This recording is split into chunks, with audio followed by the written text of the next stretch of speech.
made that for the We Try we did for the new year already, which is up already for you, our patrons. And I sent it to Box, of course, and everybody. But I was like, I'm gonna make it. I might as well get some use out of it. I'm gonna tweak my light, man. That lighting is looking weird on your boy right now. Hold on, need a little color for your man. Just a little something. But oof. I'm gonna have to the way the lights looking currently. He does have me tweet for We Tried the other day for her looks, and now my looks is off. But it is what it is, people. What's the good word? Box and I was just talking, and Box, first time in Costco or just first time in a long time? First time. Okay. Box slid over to a Costco this evening. Now, you know, Box is a long time Sam's Club man because it's like right around the way from where you stay at. What Costco would you go to for one? Strongsville. Okay. Been out to that. I know it's closer to me than the Avon one would be. Yeah. The math is math in there. But you were saying how though there's a price difference, options are aplenty at Costco. Here's what I know is like I can tell you this right now. I can get a 45 pack of toilet paper from Sam's Club for like $22.89. And a 30 pack at Costco just cost me $22.99.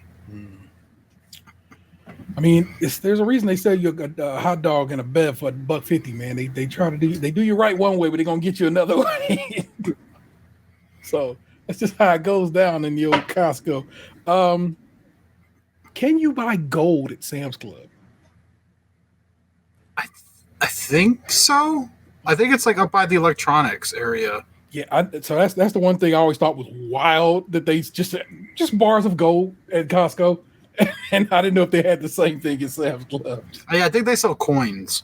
Yeah, no, I mean, I'm sure they have coins, but they sell the little. I know what you know. I know you know. You said your pop has some. Oh yeah, I have the tab. I have the tab open on my phone right now because he sent it to me when I won that money gambling a couple weeks ago, and he's like, "You should buy this." A little set of coins. Okay. Yeah, it's 16 ounces of gold coins from Canada. The gold bullion costs currently, if you send the money via check or wire, $2,383.43. Yeah. If you want to buy it with Bitcoin, it's $2,407.51. And if you want to use a credit card or PayPal, it's $2,482.74. Again, the most random thing I ever thought when I walked into a Costco once was like seeing that, you know, if you wanted to and you got the bread on you, walk out there with some gold. So like ridiculous. When he and I were talking about that, he pulled one out and he showed it to me. Yeah. And I was thinking they were going to be like big, like quarter-sized coins and shit. No, them shits is like fucking hits of acid. They are tiny. Just dabs of dimes. Yeah, they're little dabs. So, like I said, the ones I don't know if this is all of Costco. The ones I've seen at Costco, like I said, are 1.5 inch, 2 inch tall little bricks, but skinny. There's levels to it. You can get them thicker, but they're most not just relatively slim. But yeah, about I don't know what you want to say, candy bar size. You know, hold on, I have an appropriate confection to measure against. About Tim Tam size, but way skinnier, like way skinnier. So, and I find that to be fascinating. I'm sorry I'm making some stories with the Tim Tams, y'all. I had to put those away, but that's what's, and they have like faces on them, of course. You know what I'm saying? And they say 0.99999% pure, whatever.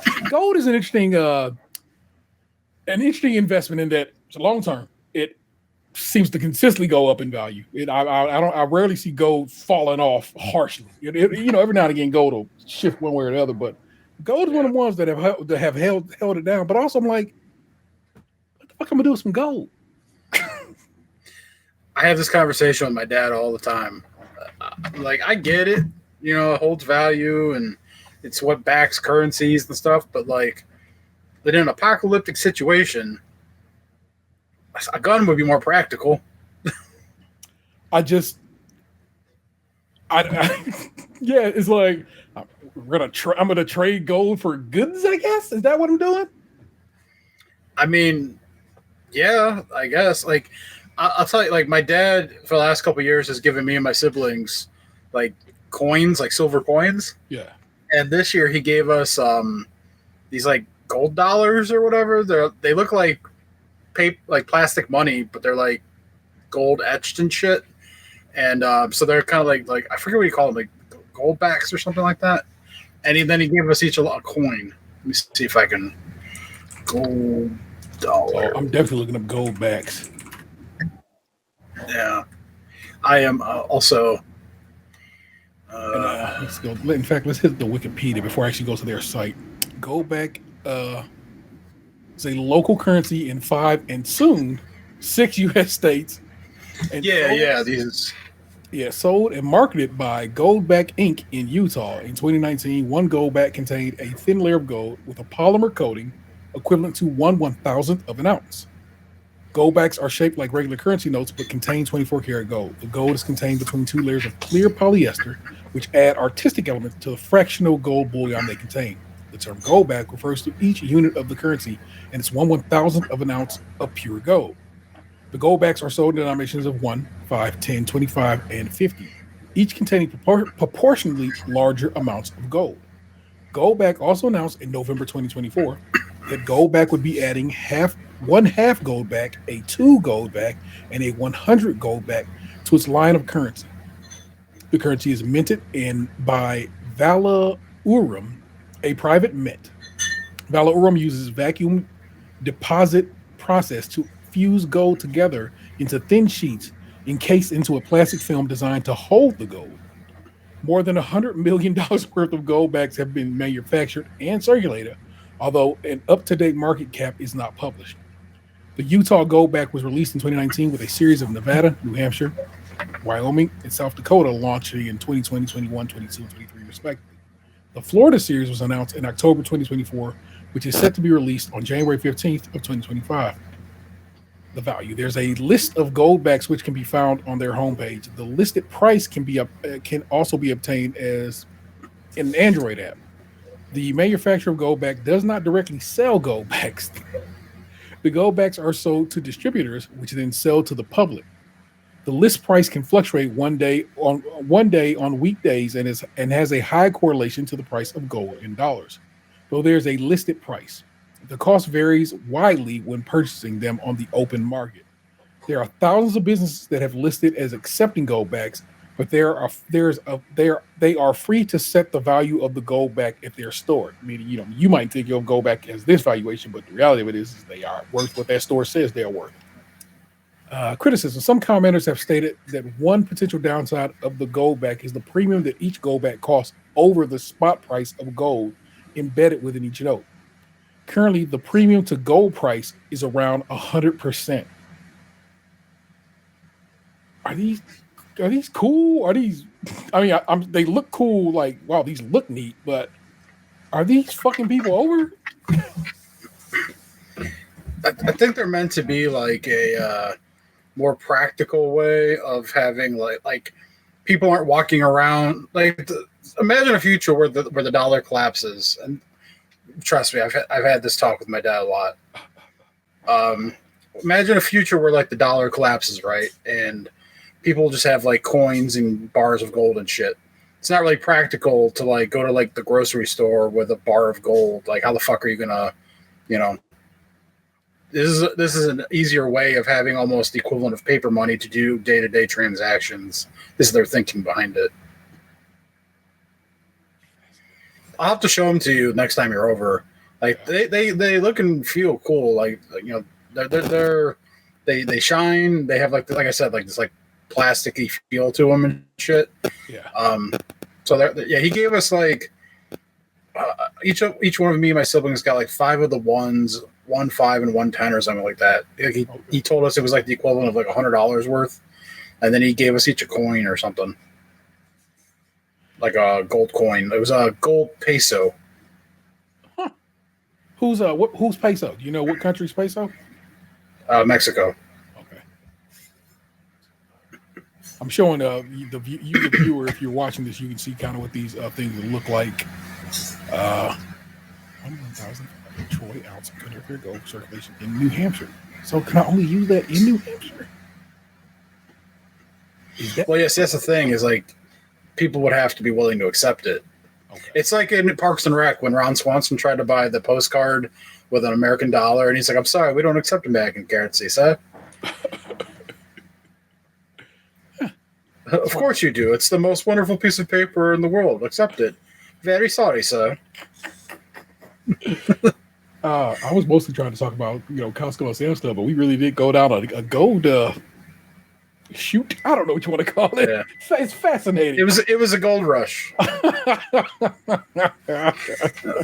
No, but to get back to Costco, so I'm used to the way Sam's Club's laid out. So it's got a similar kind of feel when you first walk in, where it's like electronics and then a bunch of home good shit, like blenders, and I saw like massage guns, and there's the quintessential person standing there trying to sell you a cell phone plan for whatever company they work for.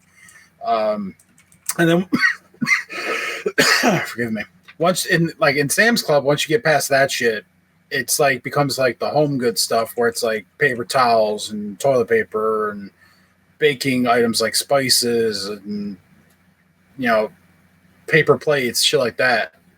Whereas in like Costco, it went from like the Tide and that kind of shit into like the produce, which in like Sam's Club, the produce and everything's on the complete other end of the store from the home goodsy stuff.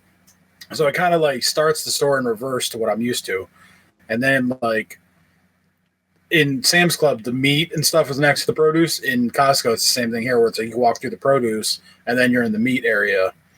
So yeah, it was kind of a similar thing in the beginning, and then it flipped. Now the only thing that was very similar was the fact that they had the quote unquote health food, like medicine, like ibuprofen, baby formula, vitamins, all that shit. That was kind of up near the front too, just like it is in Sam's Club. It's kind of in the same area. Okay. But yeah, like the canned tuna and mayonnaise and all that shit was like on the side, where like in Sam's Club it's kind of like the freezer section, and like the produce. That's where that kind of was. So, it took a little bit just walking around. It was nice to get up and walk around somewhere new and see some things. But like I definitely feel like Sam's Club on like a item to item thing like has a better value for certain things, but I felt like the variety of items at Costco was greater. So if like you want certain things, Costco's your place. Like if you can't get it at Sam's Club, but like if you want just normal shit like paper, like toilet paper, Sam's Club's the better value. I hadn't been to Sam's Club in a very long time. The only one I've ever been to is the one next to you. But we've been to Costco. We've been to Costco. We went to Costco in Kentucky together. We went to Costco's alcohol liquor center. Store. Yeah, but we didn't go in the actual Costco. Yeah. So in Ohio, and we've talked about this before, Ohio's liquor sales are only permitted in state of whatever. What is the word I want there? Approved, I guess, stores. Whereas in other states, Kentucky being one of them, you can sell liquor just about wherever they say that you want to, which makes sense. It's one of their major exports.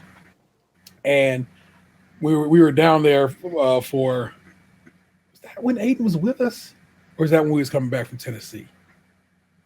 We went when you and I went to Tennessee. Okay, there you go. We had another button. Yeah, we went on the way down. Was going down? Okay, yeah. Yeah, it was going down. We had time to waste, basically. So we like, I had like a fucking gallon of wild turkey in my back seat for the whole ride.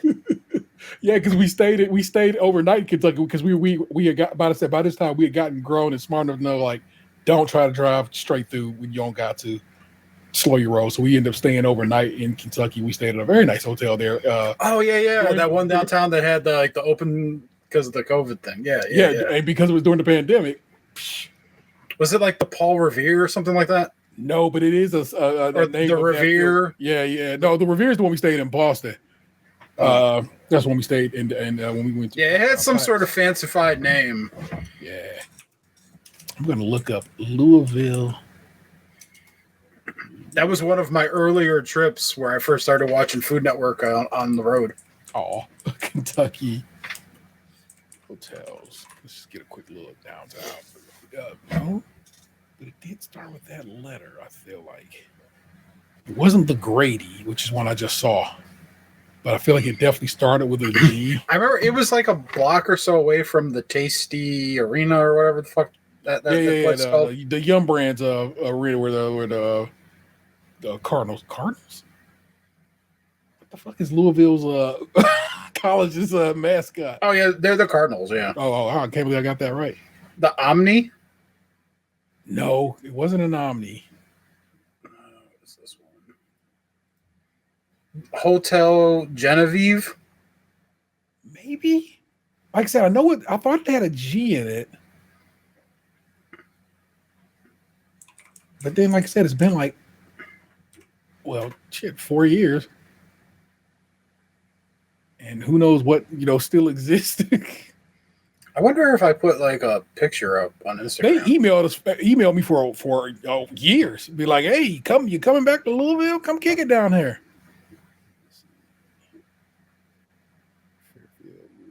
I'm sorry, y'all. This answer is going to make my brain itch until I get it scratched. So. Well, apparently I did not post a picture of it to Instagram, so. Yeah. We probably caught a Pokemon there. Probably not, actually, now I think about it, but still. Well, anyway, it was a very nice hotel. They had a lovely little steakhouse in it we ate at. It was lovely. And it was straight up pandemic time. My aunt had passed away during that time, and Box was kind enough to drive me down. To, y'all, it's like long-term listeners know, but newbies, y'all may not know. And so we slid out and drove down to Tennessee, and that means we were in Kentucky. And at that time, Box was a connoisseur of liquor. And so we was like, what's everything got popping in this Costco? Man, let me tell you something. You ain't never seen something you've seen bulk size liquor. Just massive bottles of liquor. This was a wild thing to see in person. But hey. Was it the Galt House? That's exactly what it was. Thank you. I knew it started with a G. I could not figure it out for the life of me. Is the Galt House still a thing? Yeah. They're still there. Good. Galt House Hotel Trademark Collection by Wyndham. Oh, la-da-da. Louisville. KFC Yum Center. That was the name. Yes, I knew it was the Yum. Yeah. The Galt House in downtown. Like I said, during peak pandemic when nobody was staying in hotels, I promise you, I think we might have paid. Let's go just for pricing sake. Let's go look at a room at the Galt right now. Because we got a double queen situation. And if I go click on that right now. 180 includes taxes and fees. I'm almost positive. Two queen bed. I'm almost positive I paid like $70 for that room. And it was like very nice. I want y'all to know, like, I'm not saying it was so plush, but it wasn't nothing to sneeze at either. I mean, like, I don't usually, like, when I travel, most of the time my hotel does not have a restaurant in it. Yeah. So several actually, like we just chose the one we went to. It had a couple of restaurants in it. Options, people. But then also it's like literally a bridge away from where we saw all kinds of crazy shit going down in the state of Indiana. Oh yeah, always talking about. It lists like the different things. Shit, I clicked because it says it's a 4-minute walk to the KFC Yum Center. Yeah, it's a 5-minute walk to the Kentucky International Convention Center, a 5-minute walk to Whiskey Row, an 11-minute drive to Lou Bowman Field, which I think is like the baseball field for like the minor league team that was there, which I think is across the street from Angels Envy. It is. Man, so imagine walking around downtown Louisville in the middle of high pandemic shit, just empty, and buildings boarded up, and some restaurants trying to stay open, be open. It's like, yeah, this is not gonna work. So, which is a sad thing to say. You know what I'm saying? Today they announced one of my favorite restaurants, Melt, is closing. It's going to close its last location, and C'est la vie. And I'll miss it. But to say I'll miss it, did I go to Melt in all of 2024? Not once. I did. Really? Oh, well. I went there because a friend was in from out of town. And when he lived here, you take people out of town. Well, he wanted to go there. Like, because when he was here in college, he liked going to Melt. And so it was like he had brought his girlfriend with him. So it was a place he wanted to show her. Yeah. And so I'll unfortunately have to break the news to him at some point that it no longer exists. Yeah, whenever we have out of town guests in, we would always take them to the Melt because it has a Clevelandness to it, but also like grilled cheese. You know what I'm saying, of multiple options. You cannot go wrong. You'll find something you like on that menu. And Alaska just has not held up. We'll always have the man versus food episode. There you go, people. That's what's up. Let's get on over to it. Let me pull up some my lyrics for the week. I've done these lyrics before, but there's a story attached to this, me doing these lyrics again. So put some respect on them, okay? You're falling down an endless tunnel of doom reality. Graphically, my killer bee family stings the galaxy. Insanity, titanium stomach devouring Guinness. My flesh is solid stone despite my outer appearance. Still disease kill viruses, planets, and racial creatures. Made them seed sprout tumors so bad, lost facial features. Waste your peoples left out in the rain. Fountains of pain, 80 shots to the mouth and the brain, shouting my name. Holocaust. Black man whose veins lit up with thorns. Back smack you so hard all your seeds will be born to form. Swarm, dorm, sting birds, fling verbs like mean curves, strike three. Mice flee, I infected with green germs, ringworm. Cause I'm filthy and guilty, dastardly mastery. My felony melody has to be a bastard's masterpiece. Stop grafting me. Chump ass niggas, I am, you tempt me. I'll break it down simply. I'm horrifyingly empty, spitting darts on the tip of a glacier used for my hideout. Rock crushing German suplex while spines slide out. The side route. Forearm bash with 20 jabs on the ab, or your lab gets stabbed in bloody bath. While I'm sipping herbal teas, verbal bees, plant fertile seeds, bitches leave with broke backs, swollen palms, and purple knees. Circle thieves like vultures in deserts rest on a cactus. Got Oscar nominee MC stuck to my hatchet. Drastic, indescribable pain, I injure bars. While Bobby Stone razor CDs like ninja stars. Hello, welcome to it. It's episode 560 of Stage Krunchy and Milk. And we're the hallmark of prestige. I'm your host, Tatum 713. Joined as always my best friend, Lunchbox 2099. I showed up today. I didn't show out though. You know, gotta stay humble. I showed up but didn't show out. The reason I sang that verse is it was announced that War Cloud, aka Holocaust, passed away Monday of this week. Didn't make it to the new year, man. And unfortunately, hate to say that, is he apparently died in police custody. So always a little, ACAB. But it just, it was an Open Mike Eagle, and I don't know if you know Open Mike Eagle, but rapper, comedian kind of guy, does all kinds of stuff. It's a good dude. You should probably check it out because he does interesting work, has interesting perspectives on music and stuff. Announced that on his Blue Sky that he had heard that he had passed, and I went and looked into it and like sure shit he had. And I'm like, damn man, it's my man Holocaust. That verse is one of my favorite verses in all of music. It's just hard and crazy and real rappy. And so I was like, well, I definitely got to spit those flows. And my man at RIP, I'm saying, and respect due to his family, friends, and fans. Rest easy, baby. I'm sorry it went down like it did, man. But you know the deal, man. It's the show. I have no intention of doing any news today because I'm just not in a newsy place. So I mean, I guess I could jump in the boxing segment, but instead, I have a box right here next to me. Nick Ju said she found a store of, I believe, Japanese stuff, but let's just say Asian in case I'm wrong. And she had bought some stuff and sent it to us to maybe try. I'm not going to try anything, and I have not opened the box yet. I opened the box and that I have it open, but I have not opened the box yet. I have no idea what's in this. Let's take a look at what Nick sent us.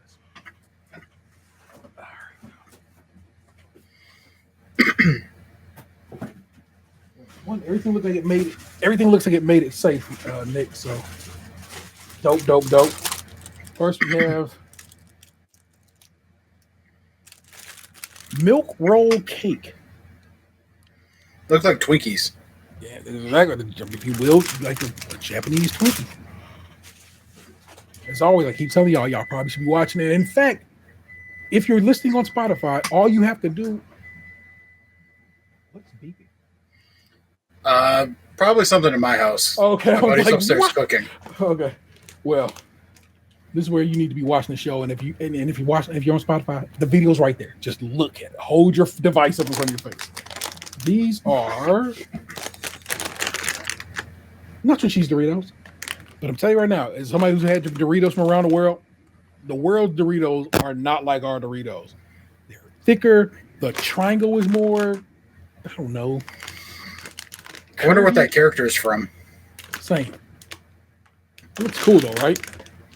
Oh yeah, it looks like something that'd be out like World of Warcraft or something. Give me a second. I can translate that. Where'd you go, Google Translate? For those that like end up watching the video, yeah. I know sometimes it looks like I'm not paying attention, but it's because like I have the laptop in front of me with the camera that I'm looking at. But if T's holding something up to the camera, the video is smaller on my laptop monitor and further away. So I look to the right because it's mirroring to my work monitor, and which is bigger and clearer and more and closer to me. So it's easier for me to see what T's showing me than if I try to look at the laptop monitor. All right, y'all. Let's see if water histories. Oh, so there. Oddly enough, these are some game skins, but I could not tell you the game to save my life. Scan the code, open the bag, 100%. Crystal, heartfelt, money, history, leather fragment, gift tickets. And man, like I said, I truly wish I could tell you what the name of the game is. General books purchases. You get it. Are you using like a translate app or whatever? Yeah, you Google Translate. You know, Google Translate has a very quick little bit of translation. Sometimes I use Apple Translate, but Google Translate is much faster. Especially for a language like Japanese. RONGYAO. You want to look that up for me? The collection series. RONGYAO collection series. This is Empress Wushu Tian. RONW what? Hold on. It changed. Oh, it actually gave me a better spelling. RYO space YAO. YAO. And it just says series. And then it changed again to RONGYAO collection series. I don't know. It's not really bringing up Doritos Yo series.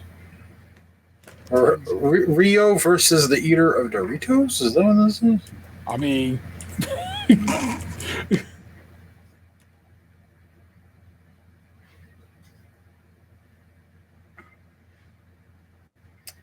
I'm trying to find it, but Tenzo Cross Unite, maybe, is what this is. Let's look that up right quick. Tenzo Cross Unite.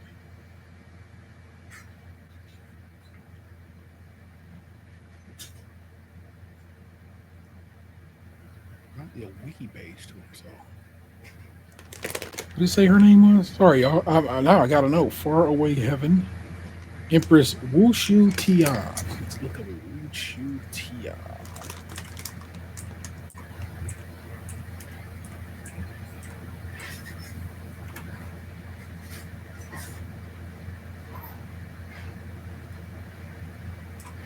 I should probably throw the word Empress in front of that.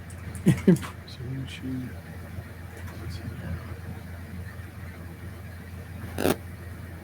And then I'm going to put the word game. I'm going to keep trying to narrow this down.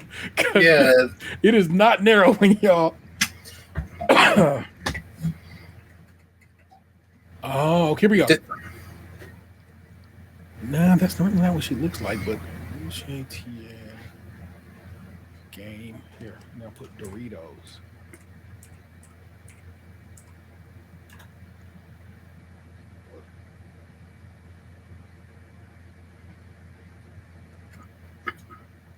Alas, that's not pulling up, y'all. But whatever, it's a cool looking character. Like I said, look at that. Check her out.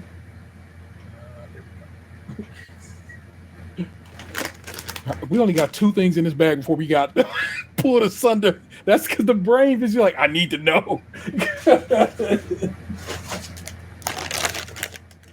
Wow. Okay.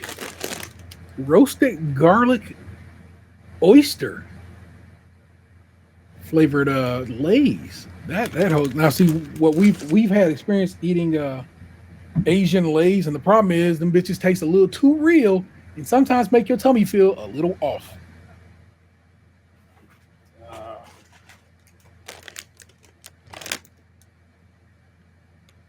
Kyushu seaweed flavor Lay's. What's going on with those?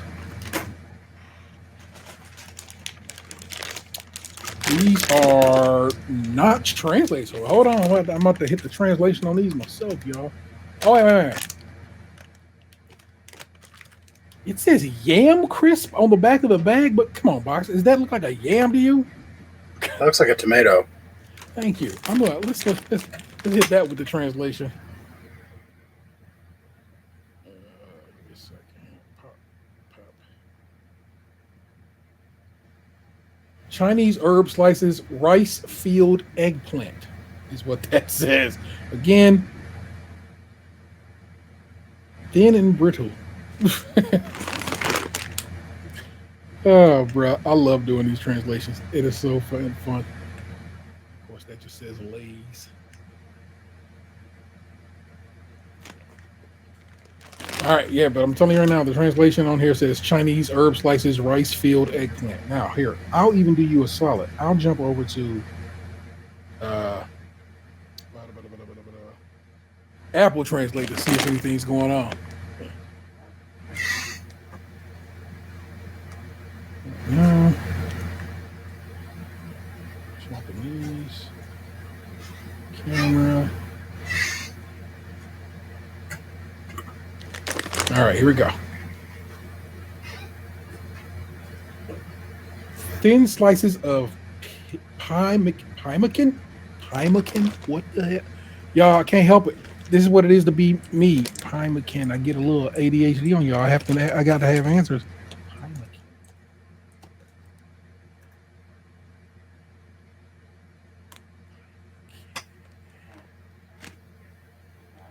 What? Probably not.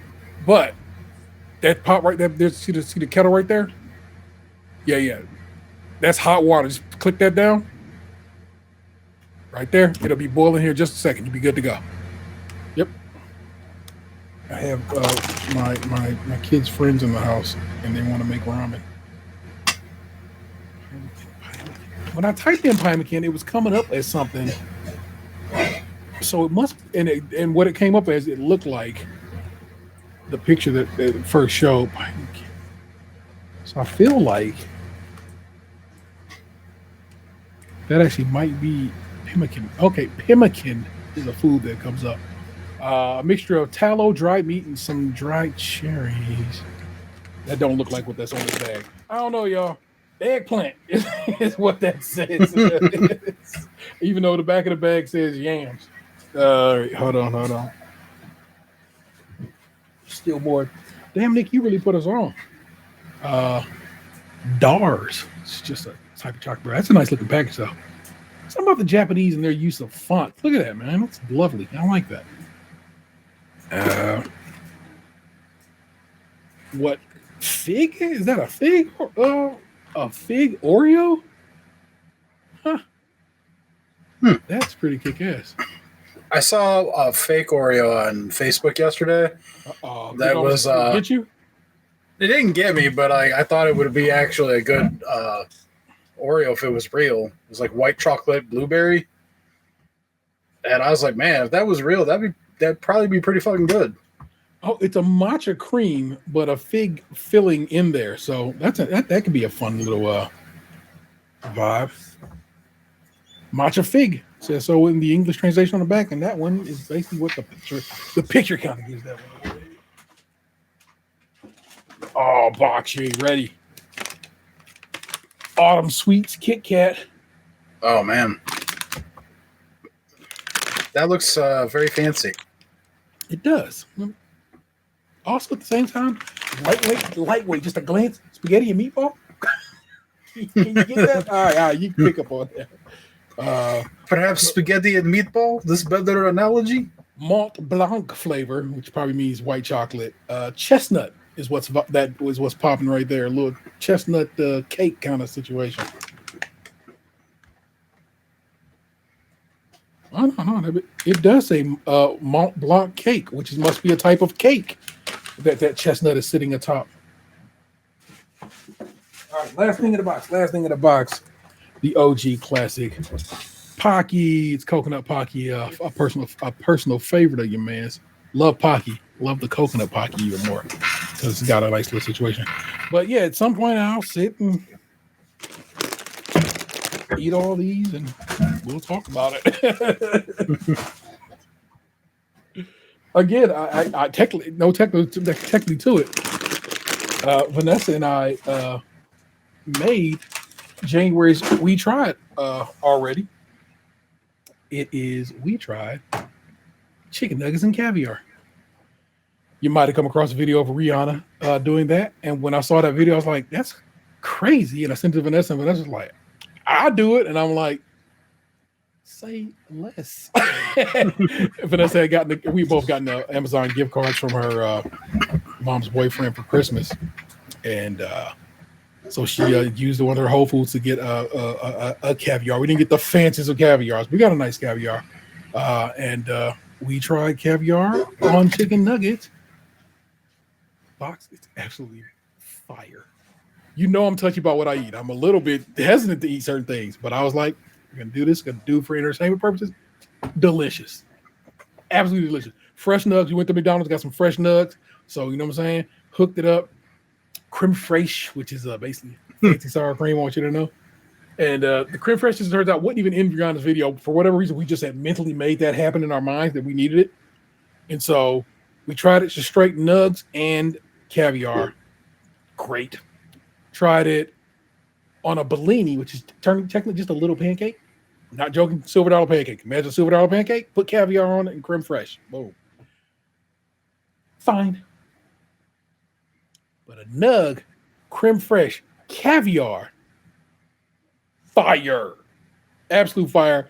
If you're a patron, you should check that video out. And if you're, Box, I sent you the video. You can watch whenever you want to. So that is what's crackulating over there. Anything else I need to share with y'all? I don't know. Y'all can hear the water in my background again. I'm sorry, people. I got people in my house, and I'm a father. Sorry, it goes down. I feel like that's about all y'all need to be hemmed up on. But I guess, again, thank you, Nick Jew, for sending all that. Patrons, again, you have your We Try. I gave you a brand New Year's We Try. So we hooked that for you so you can get that, enjoy that. And, well, I guess I can talk about it. Christmas was great.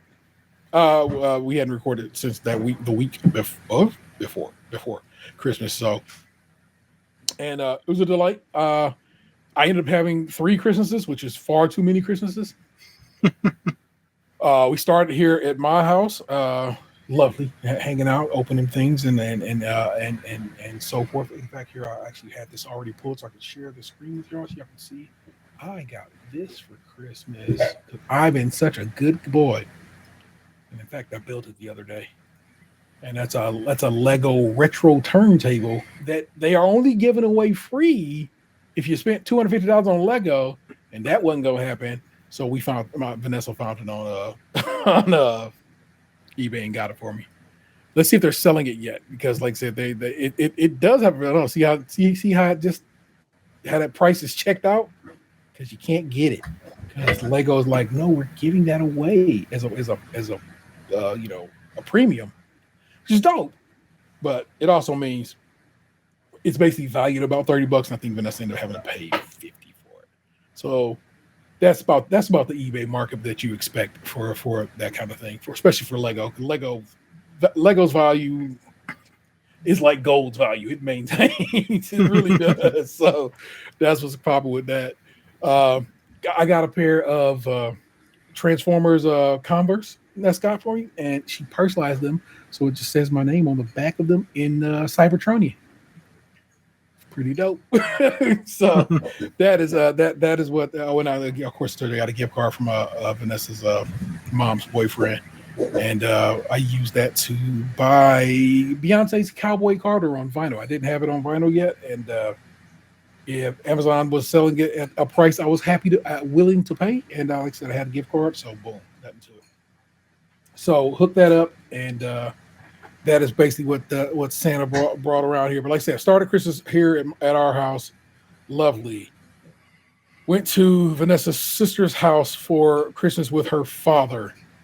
So it's basically a breakfast kind of vibe. Her father was on one and kept saying horribly, let's walk. I'll walk through all of it. Racist? Check. Transphobic? Check. The R word, which I hadn't heard anybody say out loud in forever, check. And I'm just like, the racist stuff, the room took care of. Like it got real quiet, and he was like, "Okay, we will not play that joke." I'm like, "No, you won't." The R word one, I'm like, "Bro, we saying that in 2024?" And he's like, "I'm from the '90s, I can say it." Cause he had a theme for his gifts this year. He was giving his children gifts they would have gotten from him in the 90s. And he thought that was good enough for him to say that word. And I was like, okay, buddy. So otherwise, I'm fine. I really like Vanessa's sisters, and I like their spouses, and her niece and nephew are at this point, my niece and nephew, everybody's great. Her dad just be on one sometimes. Sometimes it's not always like that. He just he gets where I want to be the center of attention, and I'll get that attention, bad or good. You feel me? And it's like, don't you want good attention? Don't you? He does not. He'll take whatever he can get, and that's sad for a man of his age. But 'tis what it is. And then, thank the maker, we had a gap. I was like, I'm going home. I'm changing clothes.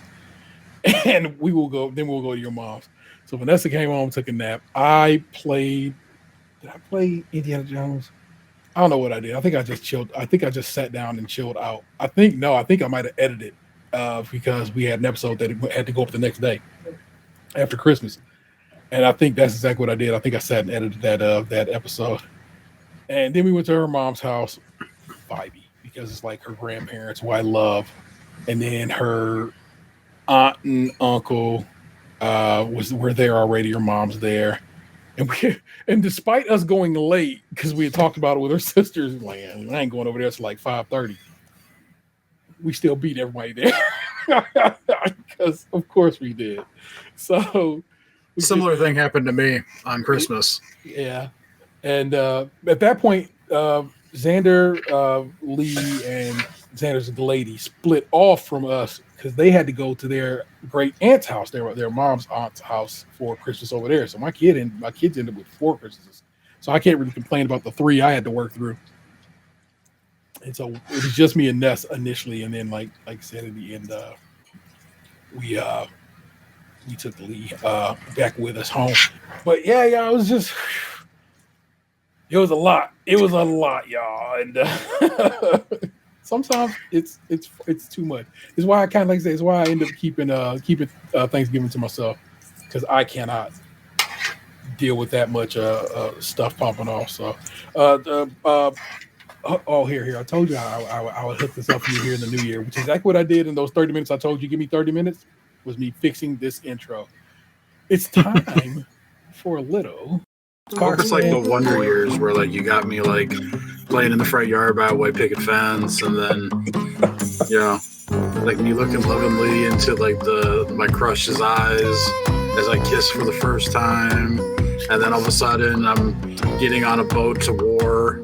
And then, I thought it would involve books in some way, story time, but damn. Yeah, I mean, I guess reading Rainbow works too.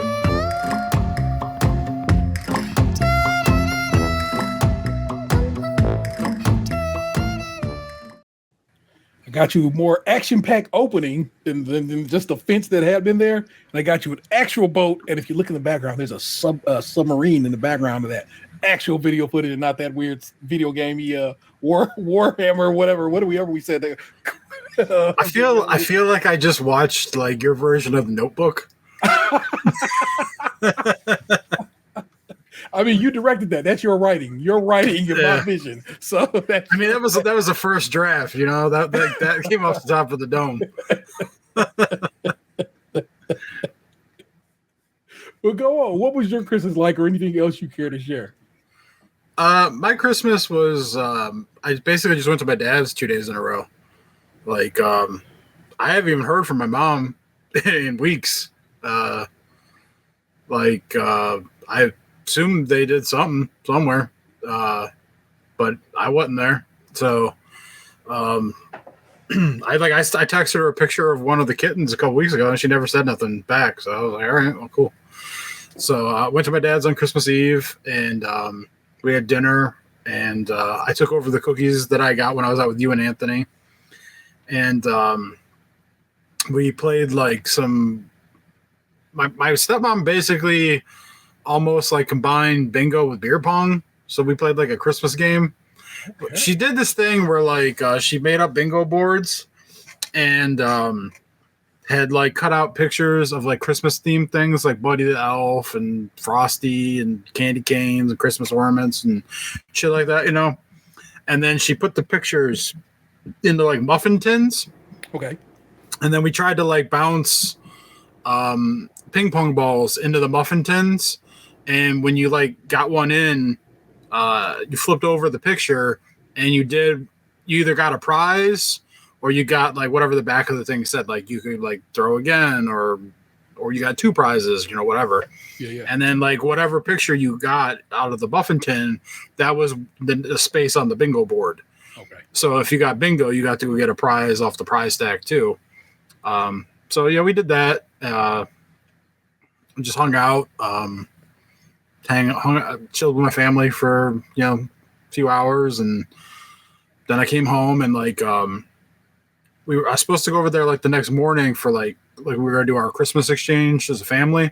Yeah. Around, like I was supposed to be there around like 11, and I didn't get there until like 11:45 because like when I came home from Christmas Eve, I stayed up until almost 4 o'clock in the morning playing Call of Duty.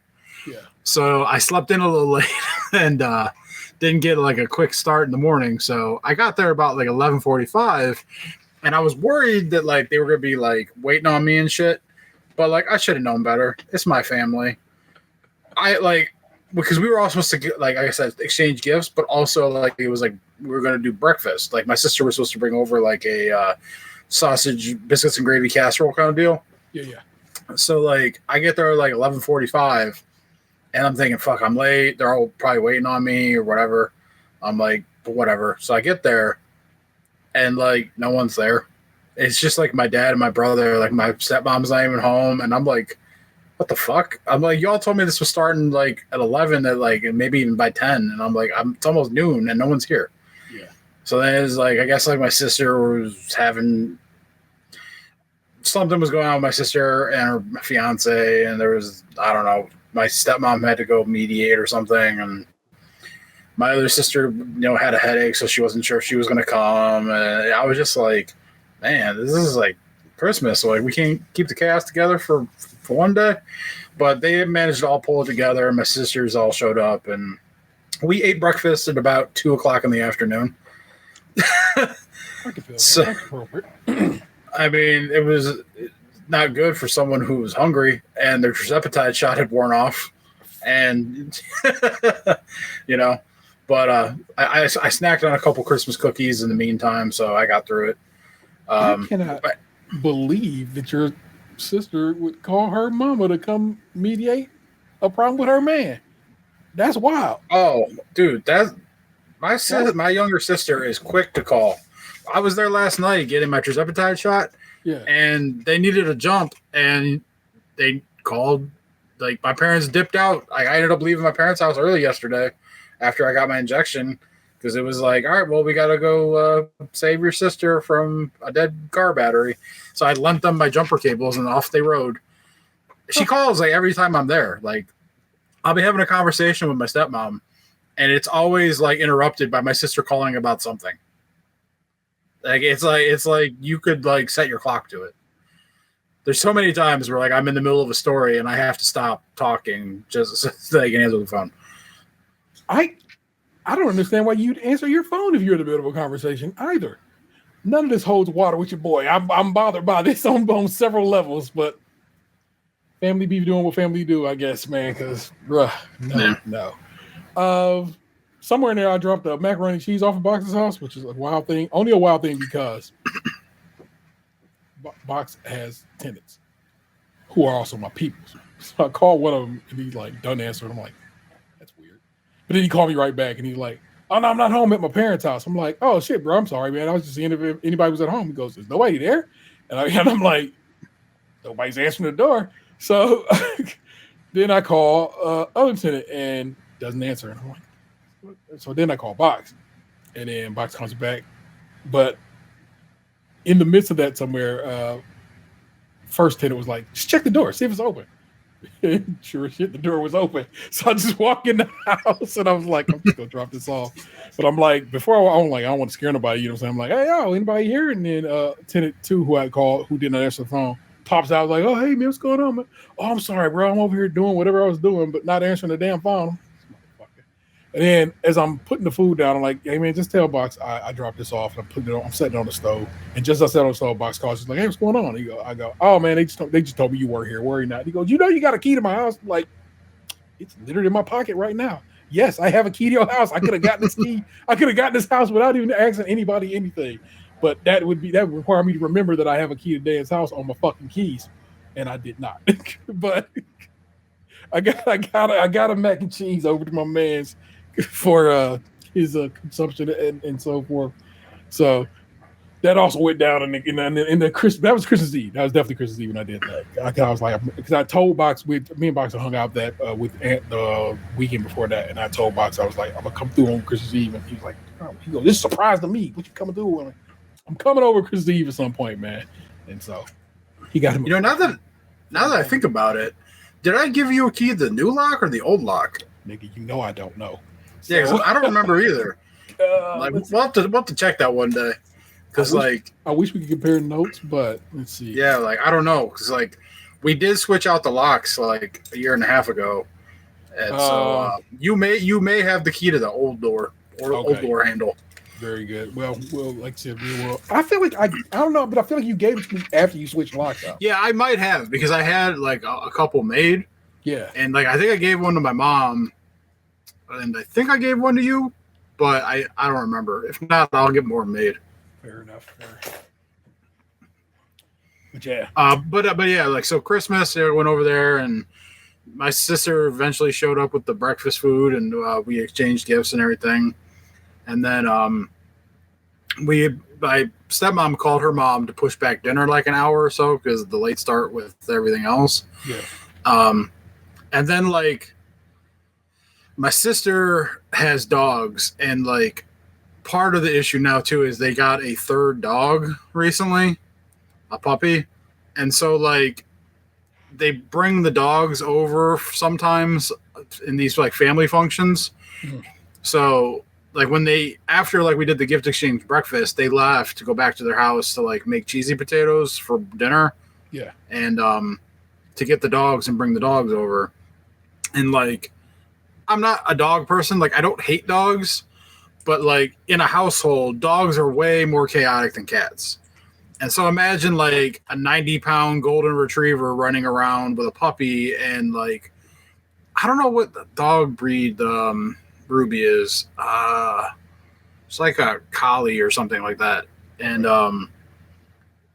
like there's just 3 animals running around like aimlessly, like the puppy peeing on the carpet, the golden retrievers, you know, trying to stick his nose into everything, and they're all fighting over toys, and you know, it's just like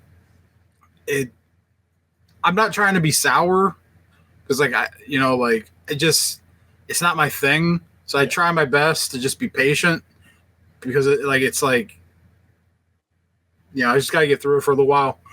And the thing about it too, though, is like the girl dog usually barks at me when I stand up, and it's fucking annoying. Yeah. And so it's like this time though, she didn't do it until I went to leave. It was weird.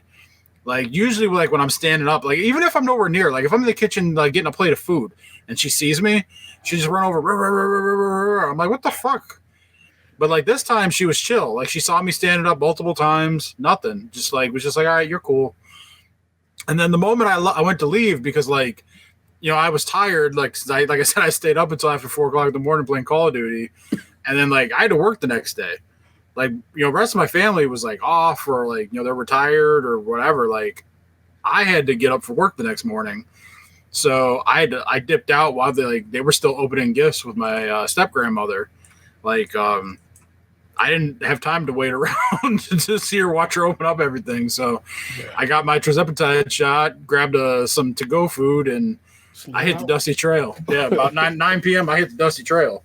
So, you know, all in all, it was a nice couple days, but like it's just tough when like you have to like I had to work on Christmas Eve, so it was like I got off work and then you know went over there, and then the next day you're there for Christmas, but then like the next day you're back to work again. So it's like it comes and goes so quick that you have a hard time getting to really like sink it all in and enjoy it because it's like the hustle and bustle. It's a momentary blink, and then you're right back to your normal day to day.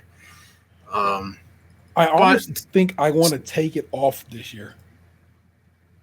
You know, just like yeah, like my friends are always like, it's like the week before Christmas, and they're like, I'm off till the New Year's, and I'm just like, how the fuck do you get to December and still one have all this vacation time, and two work for places that let you just take like 2 weeks off in a row like that? Some of these places just closed down for those 2 weeks. Yeah, my future brother-in-law. He didn't get paid for Thursday or Friday because the company was just closed, but like they didn't get PTO.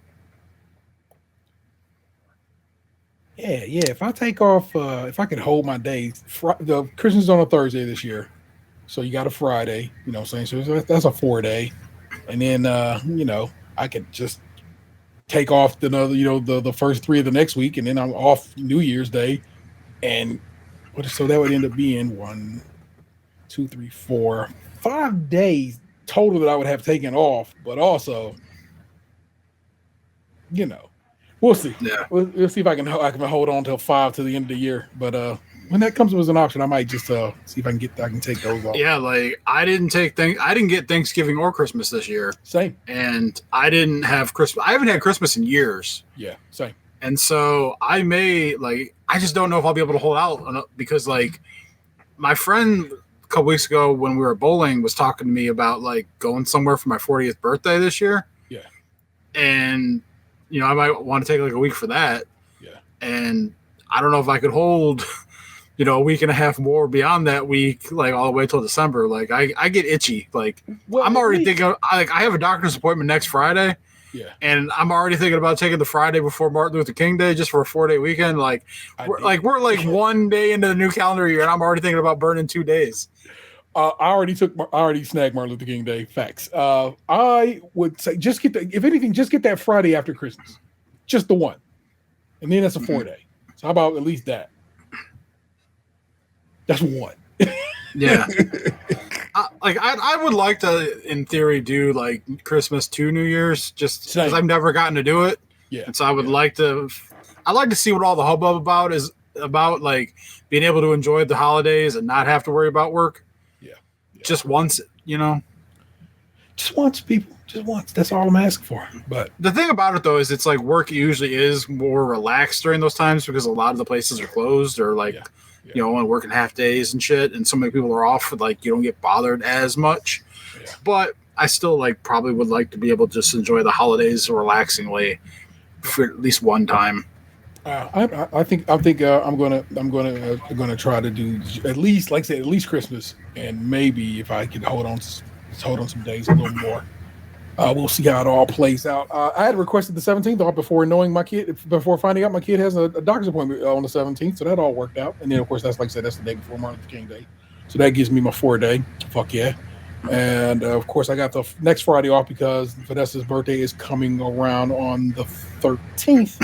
So I like to have that time off, and I have her birthday off. So I may just try to flex next week, like see if I can work over like an hour or two on a couple other days and whatever. Because like it's just a checkup. It'll be a 15-minute, like, hey, your blood pressure is still high, you're still fat. All right, see you in 6 months. It's like I don't need to take a whole day off for that, you know. So it's like I may just see if I can like come in, work an hour, then leave, go to the doctor's appointment, come back, and then just like either stay over or work like an hour earlier, later the day before or something. I hear you. So you do as you will. Oh man, but I like to. I want you to make sure you take advantage, people, of your PTO, okay? Because I was so happy when I saw those balances today. Because when I logged on, like I hadn't done my time card yet this week because like obviously we were off yesterday for the holiday. Yeah. And so when I logged on today, I had one of those work emails, those automatic ones like you haven't entered your time card this week and you need to because you get paid next week. Blah blah blah blah blah blah. So I went on there today like to put it in, and when I saw those PTO bars all full green again, I was like, oh thank God. I missed it so much. Trying to get to like the end of the year with no sick time left, man. I was duck dodging fucking germs. Hell yeah. That is a wild one at that point. You know what I'm saying? Because Vanessa was worried she was sick because she was, turns out her grandma was sick, and it was like, we had hung out at Christmas, and I was like, and then when she said she was sick, I was like, am I sick? Because then all of a sudden I feel sick, and I'm like, oh my God, am I sick? I'm like, well, if I feel sick, we always do a COVID test in this house. Oh, man. When we were leaving the Costco, you know how the big box stores like that always fucking check your receipts and shit on the way out? Yeah. We're walking to the door, and it's like a dude, and like an Asian dude and like an older woman. Yeah. Like old lady. And like we're in the side where it's like the Asian dude, he walks away from his position and goes behind a rack so that he can cough, and then he comes back around, and then he takes the receipt from me, and he's wearing like a mask, like a face mask, and which is all well and good, but I'm like he's like trying to make small talk with us while he's like going through and I'm thinking like, what are you even checking? You're not going through the cart checking to make sure all the items are like what they are. Like you're literally just drawing on this with your pen and making small talk with us. I'm thinking you were just over there hacking your lungs out. Give us the fucking receipt and leave me alone. Get your sick ass away from here. Yeah. Like, if you weren't coughing up a storm, I'd be more interested in placating your jokes. But, like, it's cold outside. You're sick. I want to get the fuck out of here. Just give us the goddamn receipt back. You're not looking to make sure the shit's in the cart anyway. Let's just stop the charade and let us move on. Like, if I have this book or receipt, trust me, I paid for it. Let me slide. I don't understand. Is this their way of like when you go into a store and they say hello to you? That's their best defense against shoplifting, right? Like that's what I learned when I was in retail, because then the person who may have thought about shoplifting knows that they've been seen, so they're less likely to shoplift.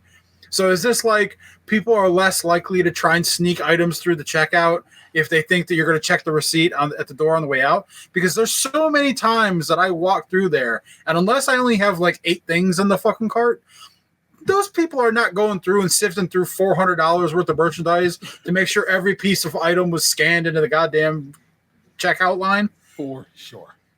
And actually, I think they're probably there just because there's probably a loss prevention situation going on that they definitely probably got a heads up. Like this one right here. Stop them for a little bit. I want you to hold them right there for a little bit, chop it up with them because we are coming and we want to collect their ass. So it's probably more for that, but everybody else gets just a little friendly conversation and sent on their merry way.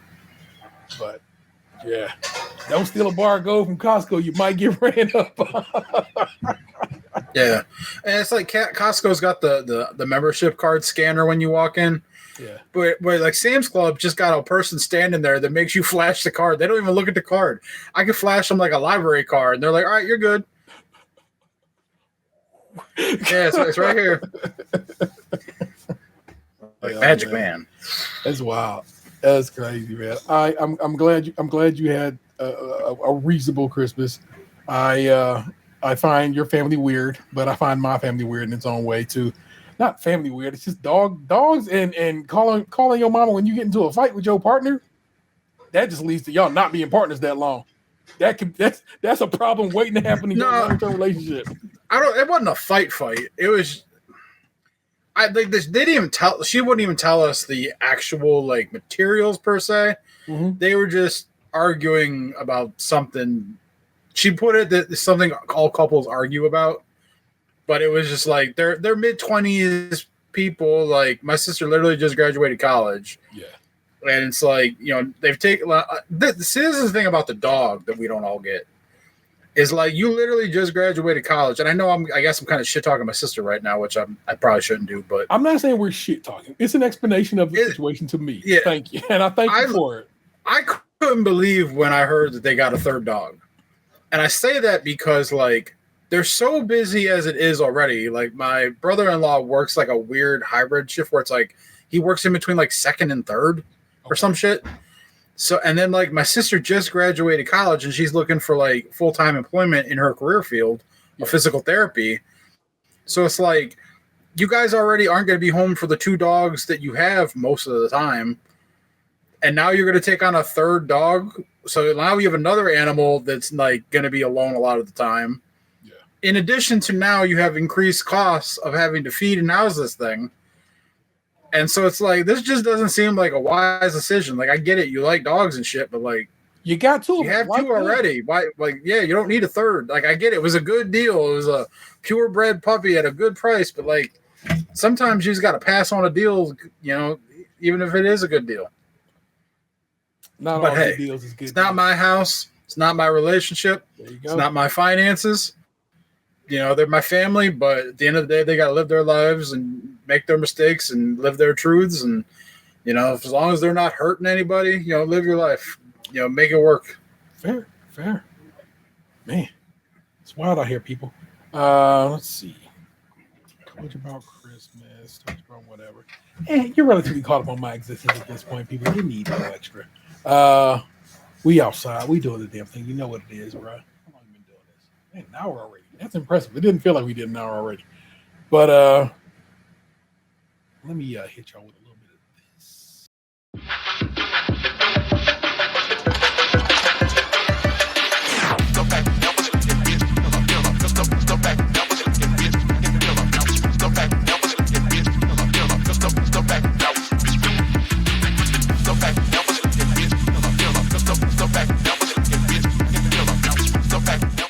If you look at it kind of like M-I asshole thee, but the thee comes before the asshole, so I think it works in that way, animated in that way. It explains itself. But each week we head down to the mean streets of Reddit. I pull several of these the assholes. We decide which ones are most worth us discussing, we do that. It's fun. It's a good time. I love it.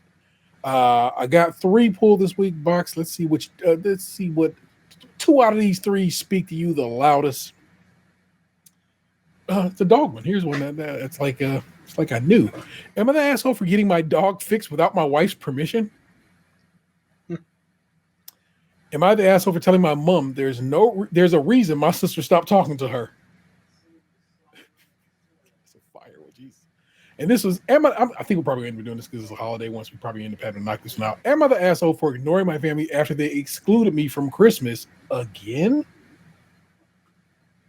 I may probably have to do that one on the dog one, right? That's what's up. We'll start with this Christmas one. This is from Snorgasm is the user's name. Am I the asshole for ignoring my family after they excluded me from Christmas again? Let me drag this over here so I can kind of look at the camera, at least in the general camera's direction. Click that. There we go. For context, I, 29 female, have not been on great terms with my family for a long time. My mom has spent most of my life doing everything she can to tear me down. And as of now, I haven't spoken to her in almost 3 years. I have an okay relationship with my brother, 32 male, and I love my dad, even though he enables my mom and never stands up for me because he doesn't like to rock the boat. Until a few months ago, I lived pretty close to my parents. What's up? Love you. Until a few months ago, I lived pretty close to my parents, but I recently moved across country and I don't have any friends or family anywhere near my new home. Uh, I love holidays and celebrations, but no one else in my family does. When I was younger, they used to make fun of me or get frustrated when I would try to be festive around Christmas. And eventually, I stopped trying. For the past decade, my family hasn't done anything for any holiday, and I have been okay with that. However, my brother, who lives in a different state, got divorced a couple of years ago, and his ex took their house. So my parents bought a duplex in his town so that he could live on one side with my 4-year-old niece, and they could live part time on the other. Oh, that's kind of dope. They bought a duplex for him and his ex. That's crazy. They still have their house in my hometown that they live in most of the year. Huh. Oh, the parents live in one half of the duplex with raising their grandkid. Okay. But the last 2 years, my parents have gone up to stay in their side of the duplex for the whole month of December. And they celebrated Christmas with my brother and niece. Last year, they didn't even tell me that they were going. I found out from my dad's Facebook. It hurt that they decided to celebrate Christmas all together and didn't even tell me, but I shook it off. This year, though, they did it again. My dad called me on Christmas Eve and told me how much fun they were having as a family, and then asked me what I was doing for Christmas. I told him I was doing nothing. I don't know anyone in my town, city, and my family is all celebrating Christmas without me. He paused like he didn't consider that, and quickly got off the phone. He later sent me a selfie of them all together saying, "Merry Christmas from Brother State." I did not answer. Actually, I stopped answering at all. My dad and I usually talk 2 to 3 times a week to check in, but he called me once and texted me twice, and I haven't answered since Christmas Eve, 7 days ago. I've also not been posting on my socials, and given that I'm not answering him or posting, I'm all alone in a city far away. He doesn't really know that if I'm alive or dead. He texted me yesterday saying, "Please tell me if you're okay," and I haven't responded. I know it's petty, but I'm really hurt that I wasn't even thought of for the family holiday. Even if I was invited, I probably wouldn't have gone. But just because I don't want to be around my mom. Oh, just because I don't. Okay, I would go just because I don't want to be around my mom. But being left out entirely really hurts, and having them rub it in my face with their selfie is even worse. I've been ignored my family now. I've been ignored by my family for my whole life, and I'm tired of trying. I don't know how to say this to my dad, and I don't want to talk to him until I know what to say. Am I the asshole for maintaining my silence? No, I get it. I've been down that road before. Um, you're not being an asshole. You're just being hurt. Yeah. Your feelings have been hurt, and they're valid. And it's okay for you to be like, I need some space and time to deal with this. However you're going to end up dealing with it. But it's okay to take the time that you need to figure out what you're going to say, and also just not be bothered with the nonsense for a little bit. And that is okay. That's almost heartbreaking to read. I was hoping it to be a little more silly, but it was not. Sheesh. We have a big glow in the dark comment from Rocking Duck 2014. I can hear your pain in your words, and I'm sorry that you're going through this. However, if the situation with your mom is that toxic, would you want to be invited just so that you could turn it down? The question is, what type of relationship do you really want with brothers and or slash dad when it's unfortunately clear where their choice between you and mom seems to lay? I know that it's hard to build family, but it seems that it's what you need to do for yourself to build family, okay? Especially now that you have space. Get involved in life in your new state. Volunteer, pick up hobbies that will get you out of the house and meeting people. Build the family you want. Back to your question. You're not the asshole for wanting to separate yourself from a bad situation, and you're human in that you want that connection with your family even when they treat you poorly. But expecting them to extend an invitation, knowing that you won't go, is being toxic to yourself. It's allowing you to wallow in the situation rather than moving forward with your life. It's understandable that you want to enjoy your family, and it may be the time for a frank conversation with your dad. But before you do that, my question to you is, do you really want a full and complete break with dad, even if temporary? Because that seems to be where you are. But hidden in your post, it's clear the desire for connection with family. If so, something along the lines of, Dad, you know that my relationship with mom has not been the best growing up. And while I do love you and want a relationship, it hurts to be constantly reminded that I've never been the priority. I know that you thought you were being kind by reaching out and telling me how much fun you were having together on Christmas, but in reality, it hurt that I was finding out after the fact and that I wasn't invited. It was salt in a wound, especially as I've just moved and don't have a set of friends here yet to celebrate the holidays with. I love you, Dad, but it's clear that you always choose mom over me. I accept that that's just the way things are, but I need time and space to build my life and find friends to share it with without being reminded of what I don't have with mom. Nice. The thing that you need to be careful of is that by drawing a line in the sand, he may take you at your word. Are you really ready for a full and complete break from your family?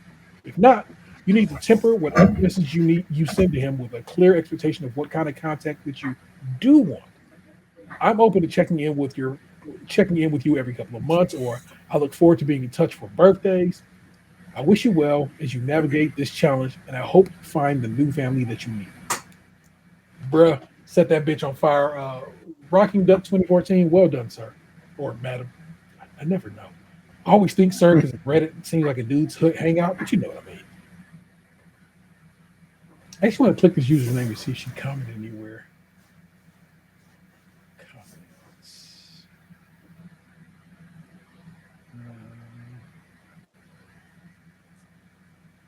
Let's see. Depends on how your boyfriend feels about it. You say you should probably ask him. I don't know what even that's even about. That's something else. Am I the asshole for singing to my boyfriend? Is what? Oh, she was responding to somebody else's am I the asshole. But did she answer any of hers? She did not. So there you go. Man, what an asshole. Man, that's crazy. Let's do the other one. Am I the asshole for getting my dog fixed without my wife's permission? Taking just that information. No. Same. I already feel like if you did that, it's for a reason. Yeah, that's what I signed up for. But that dog's probably trying to hump your leg, or you're sick of it or something. Background, I, 38 male, have grown up having pets at home since I was a kid. I love pets, cats, dogs, whatever. My wife, 36 female, is an only child and never had a pet before. Had no idea how much work is involved. So she comes home to me one day and says she wants a dog.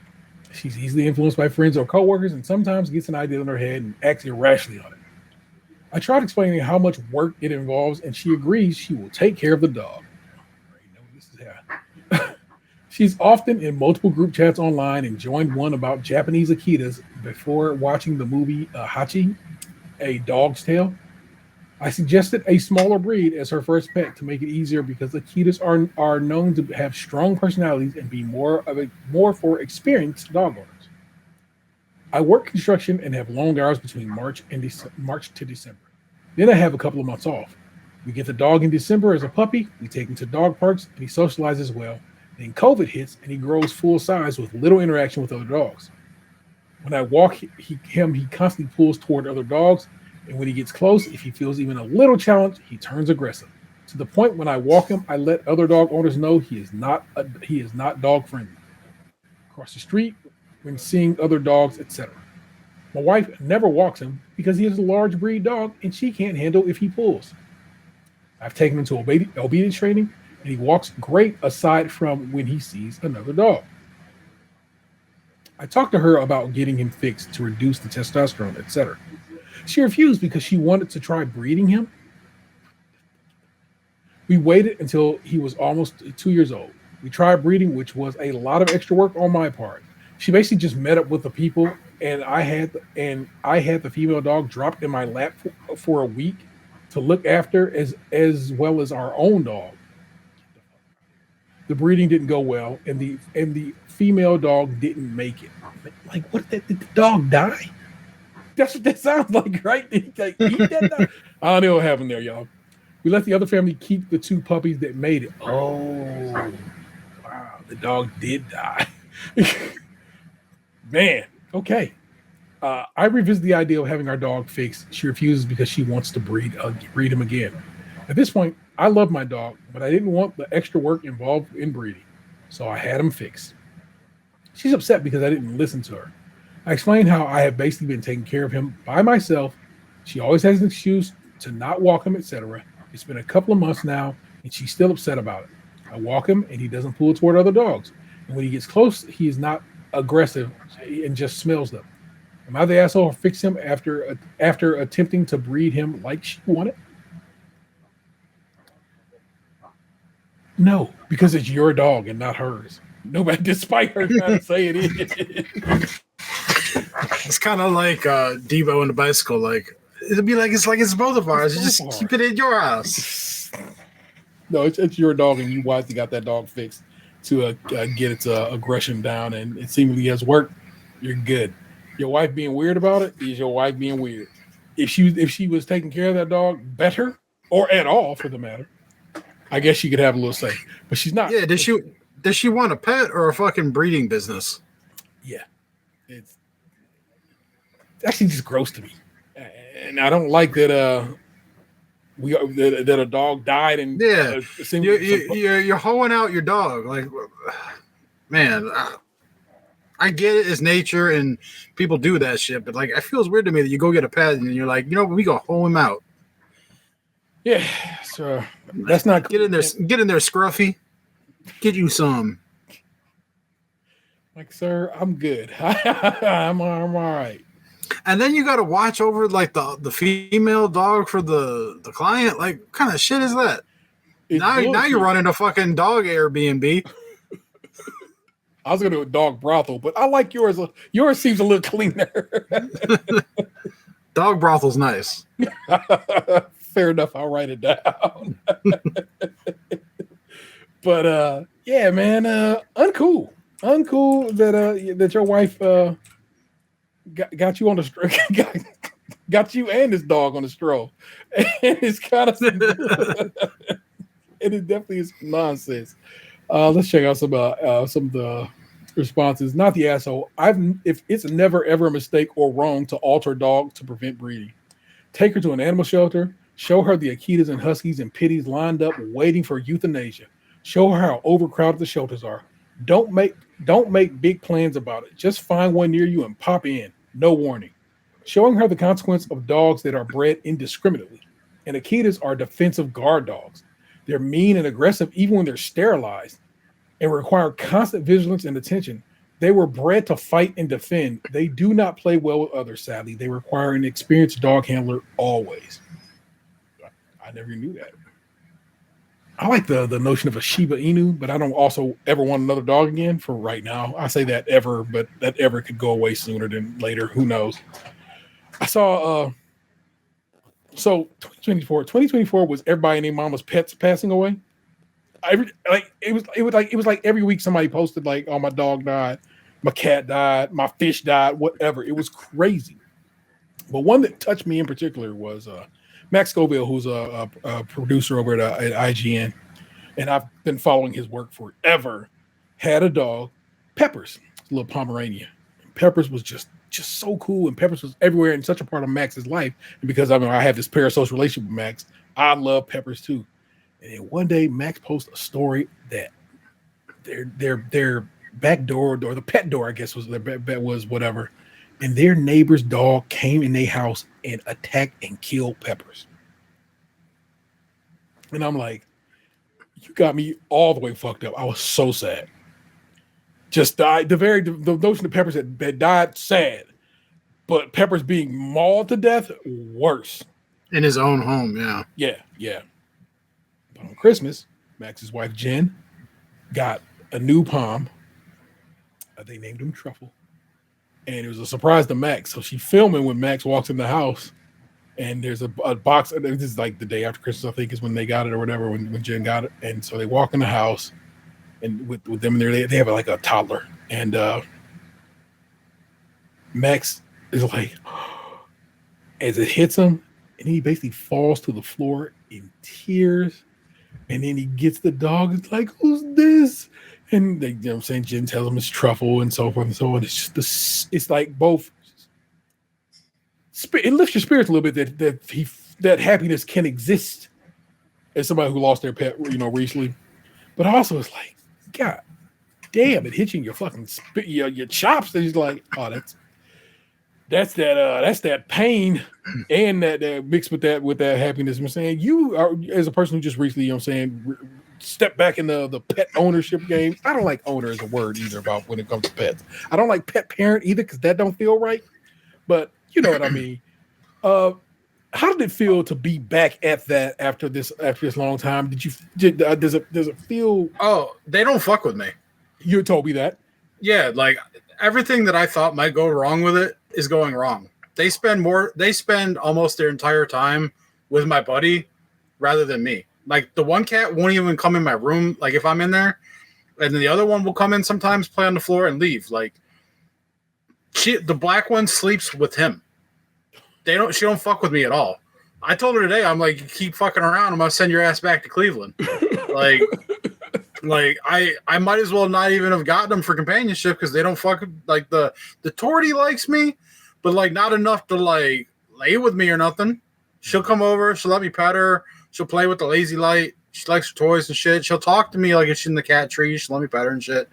The Tortie is cool, but like she still hangs out in that room. And then the black one, yeah, she don't want anything to do with me. It's gonna be a rude awakening for her the day that he moves out and she's still here. Yeah, that was not what I was. Well, I knew you were saying they didn't fuck with you. I was hoping that at least you were like full of. No, to them, I might as well not. Like the Tortie is fine with me, but to the black one, I might as well not even exist. You got a cat racist? No, because he white too, so I can't call it. Okay. A part of it is because like he sleeps with his door open. Yeah. And I can't because if I do, they'll keep me awake. And by them, I mean him and the other guy. Yeah. And so, like, if I want to be able to sleep at night, I have to shut my door.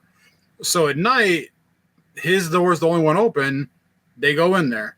And then, like, he's upstairs working all day. I'm down here. And then, he gives them food all the time when I'm not around. Yeah. So it's like they're learning him, not me, because I'm down here and I sleep with the door shut. Like, I've tried to let them come in, but, like, the Tortie came up on my bed a couple times, but she don't stay. She, like, immediately hops off. And then, like I said, if I'm in my room, the black one, she, like, acts like I'm going to fucking murder her, and she runs away. So it's like I have no, like, time with them because she won't allow it. And so I've given up.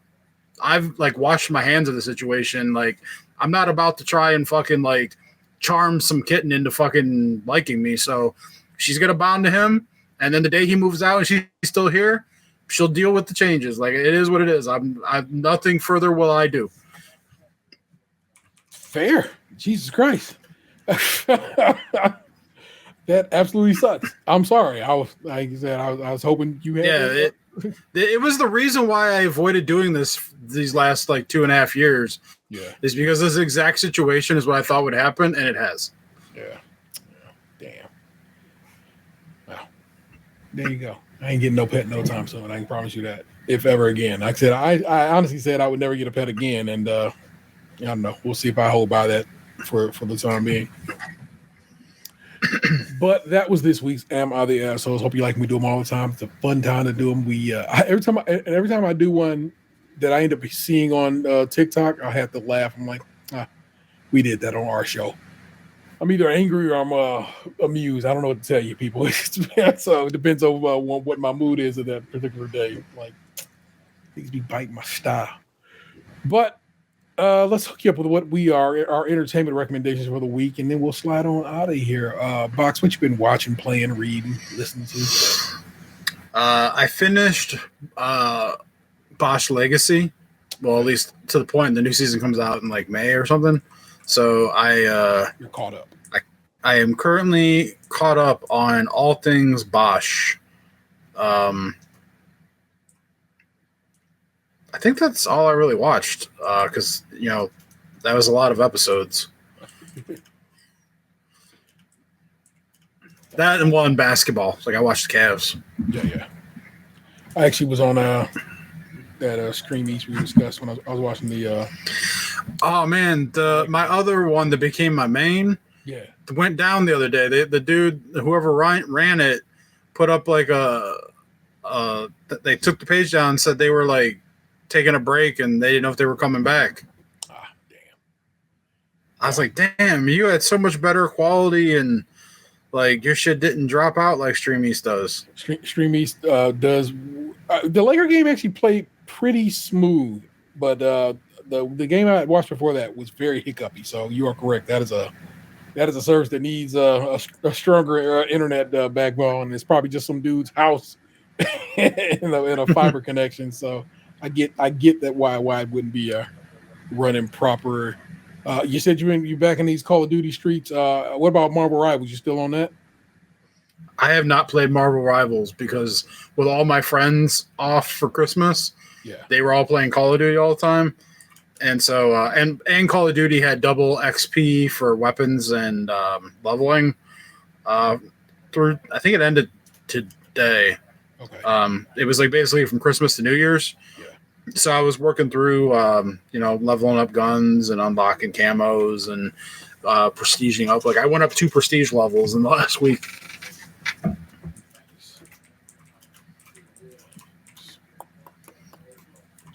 All right.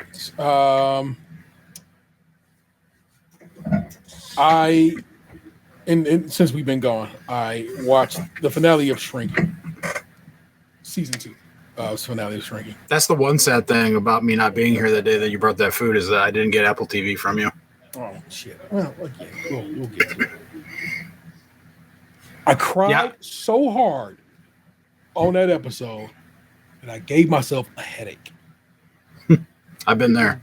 Bad. It was bad. I had to not the first time I cried in this time off. We'll get into that here shortly as well.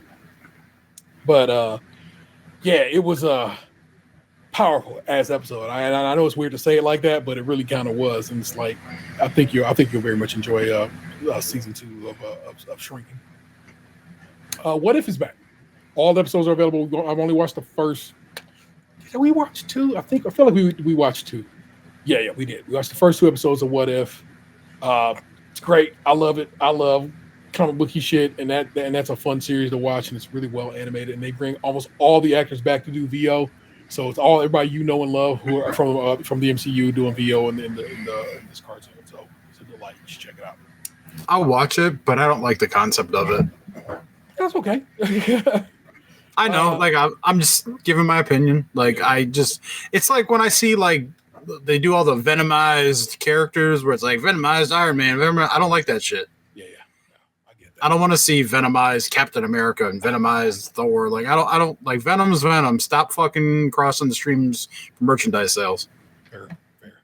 I started a show that I've been seeing on TikTok.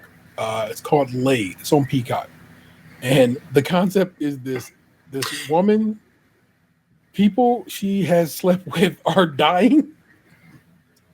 And I was like, that's hilarious. I watched that first episode. I was like, oh, she's a terrible person. And so I was really kind of angry at her. And then it's got the one girl from Girls in it. And I'm like, yeah, this is like the girl from Girls if she had grown up. This is her a few years down the road. Still a terrible person doing terrible things. And I'm not saying she deserves these people to be dying in her life, but she's kind of an asshole. And so we watched I think the first 2 episodes of that. And I was like, I'll probably watch more of it, but I don't like this character, which means it's a tougher watch if I don't like the character. You know what I'm saying? Mm-hmm. But fun show, fun idea. You could hate watch it. Yeah, I don't. That's not how my hate works. You got what's coming to you, bitch. Yeah, that's not how my hate functions, but still. Ipswich Town is my Premier League team that I support. I support them because they're awful. When they won their, I think, their first game of the season, and it was deep in the season, I was like, that's going to be my team, Ipswich Town. Well, Ipswich Town, out of nowhere, beat Chelsea 2-0 the other day. Like crazy. But they did. It's because they've got you backing them now. And so now, mighty Ipswich Town is a whopping 3, 6, and 10. The 6 10 draws. 6 draws. They do it. I know. Yeah, I thought the same thing. No. The draws are important enough that they actually put them in the middle. And so 3 wins, 6 draws, 10 L's. The game against Chelsea was their first win at home in the Premier League in over 20 years. Damn. I wonder how much Chelsea got paid to take a dive. Not only that, Chelsea needed to win because top of the table gets promoted. But now, Chelsea taking that L to lowly Ipswich means quite possibly Chelsea won't be doing anything. I guess I don't know if they will get promoted. I don't know if that's actually how that functions, but still, whatever it is, Chelsea was supposed to win that game and they did not, and that was hilarious to me. You can watch some, not all, but a lot of Premier League games are on the cock as well. So if you're getting down to get now, I've been checking out these bowl games, or at least been watching highlights of these bowl games, and I find it hilarious that we are down to one Southern team left, and that is Texas. After Notre Dame handled business today against Georgia, 23-10, I believe was the final on that game. But watching Ohio State's revenge game against the Ducks is everything you wanted it to be, man. It was abject destruction that I was like, yes, that's what I need. Look, I still think Ryan Day gets fired in the season unless he wins the chip. Wins the championship, he keeps his job. Loses in this Texas game and or in the championship game, we fire him. Because 4 straight to Michigan is a fireable fucking offense in this state. Just is. And that's just what it probably is going to be. But it's been fun checking out these bowl games. The Pop-Tarts Bowl still stands as the dopest one to me. And they got a new trophy. It's an actual toaster. I love that. Somebody took an L the other day. Michigan beat Alabama. And I don't fuck with Michigan, but I hate Alabama. So we celebrate that. Fuck Alabama. And as a state, as a crew, everything about it. My homeboy live in Alabama, and I love him. But fuck everything in Alabama, straight up. Sorry, Mama. I know you don't like me cursing, but I had to say that. And Mama. The last thing I want to tell you about, I want to talk about it so much that I think I might invite Nick on when the physical release drops, so we can sit and have a good chop it up about it. And that is Wicked.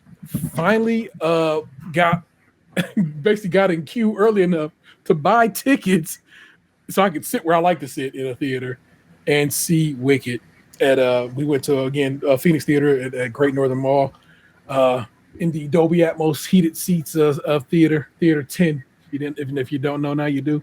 Seats 8 and 9, those are my seats. That's where you want to be at, square in the middle. Perfect. It's right. It's right. It's great. It's where you want to be at. Okay, trust your boy on that. 8 and 9 row D. Okay, and box is so good. So good. I don't know how you feel about musicals. You're a Disney guy. You kind of fuck with musicals, right? I like High School Musical, which I saw the Minnesota Vikings did the High School Musical dance as a celebration the other day. Yeah. We're all in this together. Bruh, I loved Wicked. Let me get to the last song of Wicked is Defying Gravity. And by the end of Defying Gravity, tears again. Told you I was gonna cry twice in this episode. Tears again. So much so, I've been playing Defying Gravity. It will, as much as I've been playing it, it's probably gonna end up on my Spotify next year. My Spotify most played list. It's gorgeous. Cynthia Erivo and a little bit of Ariana Grande, but mostly Cynthia Erivo is who's singing that song. And the story of the Wicked Witch of the West is so dope. And I was telling Vanessa, man, I'm like, I want to be off book on this song by tomorrow, but it's not gonna happen. And I'm saying I'm not gonna have it memorized by then, but I'm pretty close at this point. I was watching YouTube videos of people breaking down why it's so great and how it's so great and so forth. Bruh, you gotta see it. It's available for digital purchase right now, but it comes out on physical in February, which is when I will cop it. And probably when it'll end up being on the cot, because that's about usually what they do. But it's gorgeous. You have to hear it. The soundtrack is available on everywhere. You should listen to it. I went back and checked out the Broadway cast recording, the original broadcast with Idina Menzel and Kristen Chenoweth as Glinda and Elphaba, and lovely. I understand why it is what it is, but I fuck with Cynthia Erivo and Ariana Grande so much more. But that's, of course, that's mine, because now the movie is my version of this musical that I bang with. Of course, everybody else probably who has loved the musical is like, no, the original was so much better to them, or it has more meaning to them, or whatever. But I'm the movie guy. I'm the one who picked up with this on the movie, and it's a part one. But Vanessa sent me a message today that said part two comes out this year, just at the end of this year, and I'm like, oh, that's fantastic. I thought I was going to have to wait a couple of years, but no. Apparently, they had been back at it already, and so it is principal filming has already concluded, and so it's just effects stuff and so forth. And it's so beautiful. It's so beautifully shot. A lot of it is physical sets. You know what I'm saying? They actually went and built stuff, so that's always dope, as opposed to everything being CG. What's her name from Everything Everywhere All at Once? Can't remember her name, but she plays like this head professor of the school they go to and so forth, and she's wonderful in it. Everybody, I think everybody is great in it.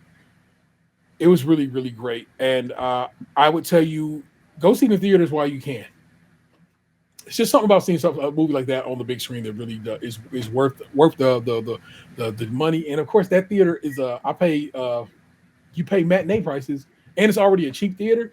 It's like $16, 2 tickets. So it's like I didn't even come. That's why I almost bought it this week because it came out on, like I said, on digital this week. $30. They want $30 fucking dollars for you to buy it. $20 to rent it. It's more than I spent at the theater with popcorn and Twizzlers, y'all.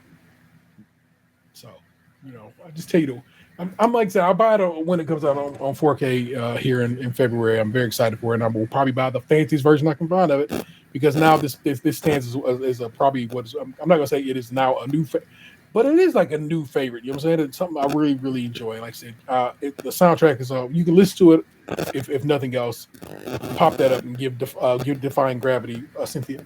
They say it's by Cynthia Erivo because she mostly does most of the singing in it. Listen, because it's real good. But of course, I'm still on that Kendrick. Just about every day, I get some GNX of some sort in my system because it's a really good album.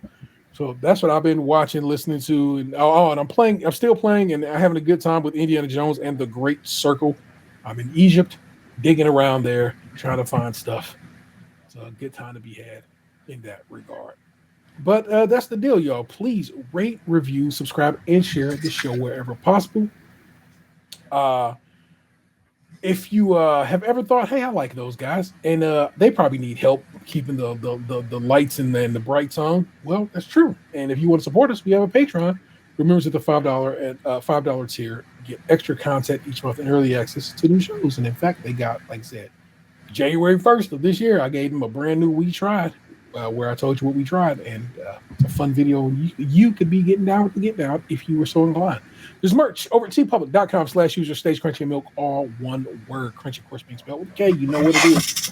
Feel free to give us a call, 216-264-6311. That's 216-264-6311. We certainly have to hear from you, and hear from you, I believe we did on the comments of this very show. Let me over on Spotify. Let me jump over there right quick. I definitely got an email that's like, you got comments. I was like, oh, shit. Let me see what these comments are commenting. Published. All right. I told you. Did I tell you about the video one that Carrie sent us? Did I talk about that one already? I don't think so. All right. Well, my man, the homie Carrie hit us up, was like, oh, shit, y'all got the video cracking. Nice. Which frustrates me no end, because I tell you every week we on YouTube. The video been there. This video been there. Now it's just on Spotify. So I guess it makes it easier to listen to it. Let's see. This is Tamara or Tamara. Sorry if I don't pronounce it right. Brown. And she says, happy holidays. I forgot to mention on the last episode, I am loving the video aspect. The Spotify rap is so random this year. So thank you for that. And of course, the homie April hit us up, and of course, she has always loved her some box. Lunchbox is looking like a whole snack with his hoodie and beard. So there you go, Box. That is the comments we've gotten from listeners. Box been a whole meal forever. You might need to snack on him to hold yourself back. That's what's up. It's my homie. Careful, you might develop a sweet tooth.